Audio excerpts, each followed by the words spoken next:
Hi everyone, I'm Tanaaz from foreverconscious.com and this is your weekly energy forecast for the week of April 30th. So we are moving through the eclipse portal. We have another eclipse coming up on May 5th.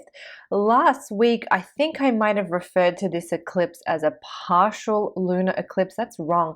It's actually a penumbral eclipse, which is even milder than a partial eclipse. The moon just simply has a little shadow that moves over it in a penumbral eclipse. So it's a very mild eclipse, but it's an eclipse nonetheless. You can think of an eclipse as a full moon amplified. So if a total lunar eclipse is maybe 100 times stronger than a regular full moon, this is maybe 10 times stronger than a regular full moon. So it's like a supercharged full moon energy. And that's happening on May 5th. And that is going to dominate the cosmic airways this week. That eclipse carries a lot of very, very potent, strong energy. With eclipses, the general rule is that we can feel them for at least a month. However, usually the week before, the week of, and the week after the eclipse, which I guess is almost about a month, is kind of when we're really, really feeling it. So you're likely feeling it already, and then we kind of get to the buildup of the eclipse, and then the energy starts to fade. And really, we don't exit the eclipse portal or the eclipse season until the next new moon. At that point, when we have the next lunar cycle begin, the eclipse energies kind of fade away. Eclipse energies are always highly transformative. So you may have observed in the last month, since we've been moving through all of these eclipses, that Aries eclipse and now this upcoming Scorpio eclipse, maybe something has transformed for you. Maybe something has shifted for you. Maybe it's big, maybe it's small, but there's likely to have been some sort of shift for you. And it might be a good time, if you haven't had the chance to kind of catch your breath, to really sit back and think, how have I shifted? How have I transformed? What new thoughts or feelings or openings have come up for me? This Scorpio lunar eclipse that peaks on May 5th, on 5th, 5-5, May 5th, carries this energy of releasing. It has this sense of it of bringing sudden endings, unexpected things that are kind of taken or removed from our path or from our lives. And these things are likely to be things that have been holding us back or blocking us. And the removal of these things, the release of these things, has the potential to bring a greater freedom. That is kind of the energy of this eclipse.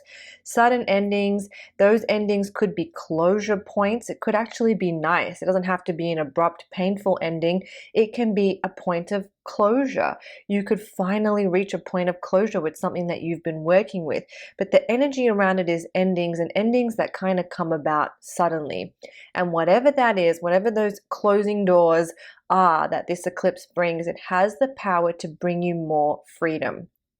So that, in a nutshell, is the energy of this eclipse. It's also very, very interesting. Yes, there is heavy energy around this eclipse.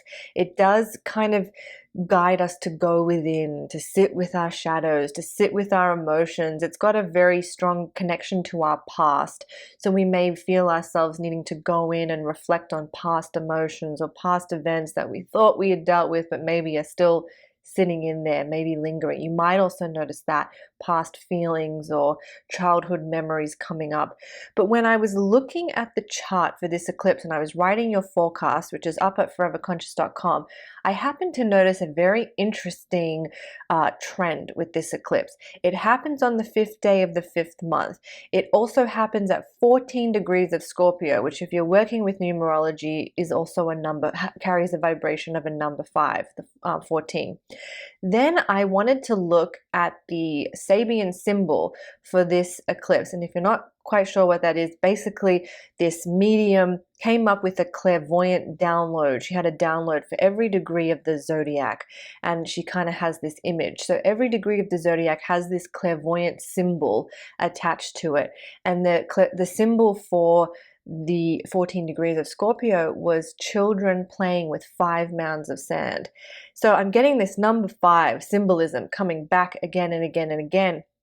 which I thought was really, really interesting. And I felt like it was the universe kind of guiding me to look at maybe this is how we navigate this eclipse. What is number 5 energy? Number 5 energy is play, it's creativity, it is change. Number 5 is the number of change, but it also carries this sense of creativity and play. In astrology, the 5th house, or the 5th sort of part of our astrology natal charts, are all linked to love, romance, play. It's connected to the sign of Leo, that bright, bold, fiery energy. So maybe that is a little reminder for us, no matter what this eclipse brings, how can we bring in this idea of play?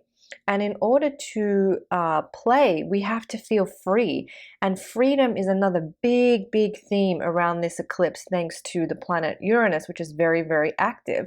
So how can we feel free to play, to take what comes up for us and look at it almost with a little bit of a childlike wonder, a curiosity, a hope, rather than being rigid in the way that we think about things, or being rigid in our ideas? How can we invite a curiosity or a playfulness with what's come up, to be a little bit more creative, to take a bit more of a light-hearted approach, to kind of remember that this life is temporary. We're just here for a temporary experience of really learning. Earth is kind of like our playground. And, we're kind of all part of, not a game. I don't want to diminish our life experience that we're living in some sort of game, but kind of evoking that sense of feeling that it is temporary, that our human bodies, are not forever. Our soul is, of course, but we are kind of here to play, to explore, to discover.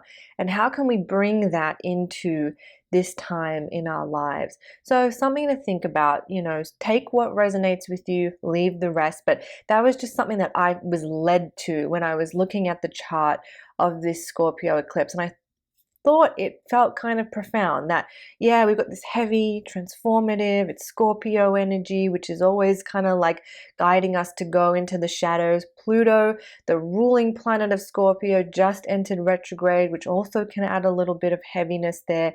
But then here I was led to this playfulness, this lightness. So maybe we need to remind ourselves of that, to get back to that, to not get caught up in the distractions of life, but to come back to what is real for ourselves. And that's love, that's family, that's connection, that's our friends, that's, feeling purposeful with what we're doing in our lives. It's not the noise of the outside world. So that's the energy of the week. We have this eclipse. As I mentioned, Pluto also goes retrograde on May 1st. Mercury is in retrograde at the moment too. So we're getting this buildup of retrograde energy. And when that happens, things tend to slow down. We are invited to kind of look back rather than pushing forward. So eclipses tend to carry a momentum, so you might be pushed forward into something, but our steps forward, the choices that we make to now move forward, take your time with them, be deliberate, be purposeful, get into a state of alignment before moving forward. The other thing with this Scorpio lunar eclipse is that it thins the veil. And when that happens, our intuition becomes nice and strong. We are able to set more powerful intentions. Our prayers become more powerful. So that's something else to work with. If you like to say a prayer, if you want to set some intentions, whatever they might be, know that when the veil is thin, we have that heightened magnetic energy around all of that. So that is the journey of the week. As we get to the end of the week, Uranus, which I mentioned is active under this eclipse, is going to become more active.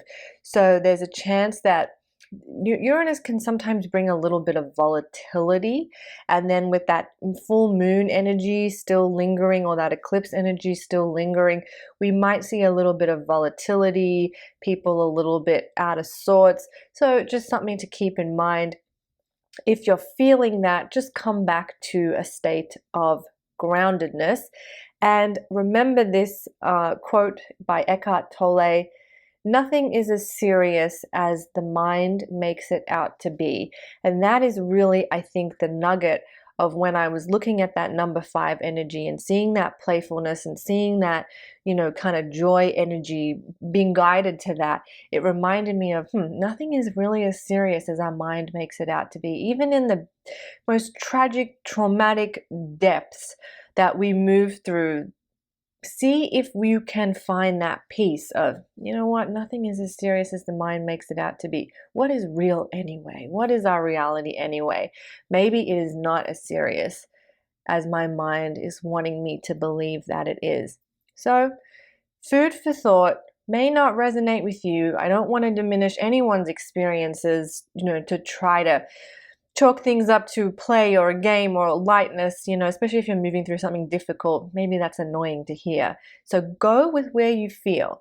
But if it feels aligned, see where you can have a little room for play, a little room for not taking things so seriously, a little room for lightening up, especially as we journey through these energies that can be quite intense and can be quite heavy. Maybe they don't have to be. Maybe we can appreciate the heaviness that comes and the transformation that comes, but maybe we can also choose to float above it a little bit. Maybe we don't have to get down and dirty every time we have a big eclipse or this big transformative energy. Maybe we can just play with it and see where it guides us. I hope that was helpful. If you would like to do a ritual under this eclipse, I have one for you specifically for this eclipse. I'll drop it in the link below. I really recommend, if you want to do this ritual, there is a meditation in that ritual called a heart drumming meditation. Really, really recommend the meditation. Even if you don't want to do the whole ritual, can't be bothered, whatever, that try that meditation, because I really think it will be helpful to open up your energy centers, invite that kind of joy, invite that openness. So give that a try if you don't want to do the whole ritual, but I'll pop a link below, and it's you can also find it at foreverconscious.com. You can also get your forecast for the eclipse and for the entire month of May. That's all up now too. I hope you all have a wonderful week.